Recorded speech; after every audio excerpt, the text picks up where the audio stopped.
Man মানে মানুষ, ম্যানের পরে যদি গো অ্যাড করি ম্যাঙ্গো মানে আম। এই ধরনের শব্দগুলোকে কি বলে জানো?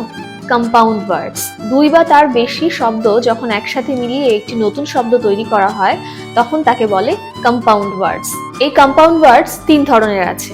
একটা হলো ক্লোজড কম্পাউন্ড, মানে যেটা একসাথে লেখা হয়, যার মাঝে কোনো স্পেস বা হাইপেন কিছুই দেওয়া হয় না। ক্লোজড কম্পাউন্ডস এর আরো এক্সাম্পলস দেখি। সান মানে সূর্য, ফ্লাওয়ার মানে ফুল, দুটো একসাথে বসে সানফ্লাওয়ার সূর্যমুখী। রেইন মানে বৃষ্টি, আর বো মানে ধনুক, দুটো একসাথে হয় রেইনবো মানে রামধনু। ফুট মানে পায়ের পাতা, আর বল মানে খেলার জিনিস, দুটো একসাথে হয় ফুটবল। এরকম আরো অনেক এক্সাম্পল আছে। কাউ মানে গরু, আর বয় মানে ছেলে, দুটো একসাথে কাউবয় হয়ে যায় রাখাল। ক্যাট মানে বেড়াল, আর ফিশ মানে হলো মাছ, কিন্তু দুটো একসাথে ক্যাটফিশ এক ধরনের মাছ। The second one is open compound. এখানে দুটো শব্দের মাঝে একটা স্পেস থাকবে। For example, post office.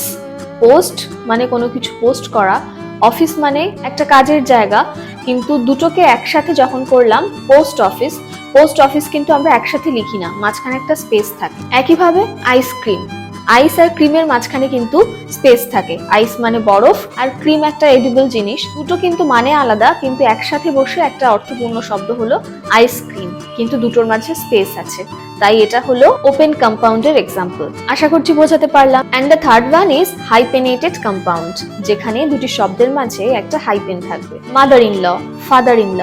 এখানে মাদার মানে মা, ইন মানে মধ্যে, ল মানে আইন। তিনটি শব্দ একসাথে বসলে তখন কিন্তু তার মানে পুরোটাই চেঞ্জ হয়ে যায়। আরো এক্সাম্পল দেখি।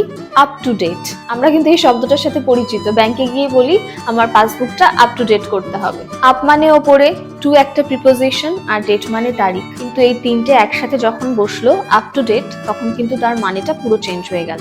If you learn something from this video, then please like and share the video and subscribe or follow for more. Thanks for watching. Have a good day.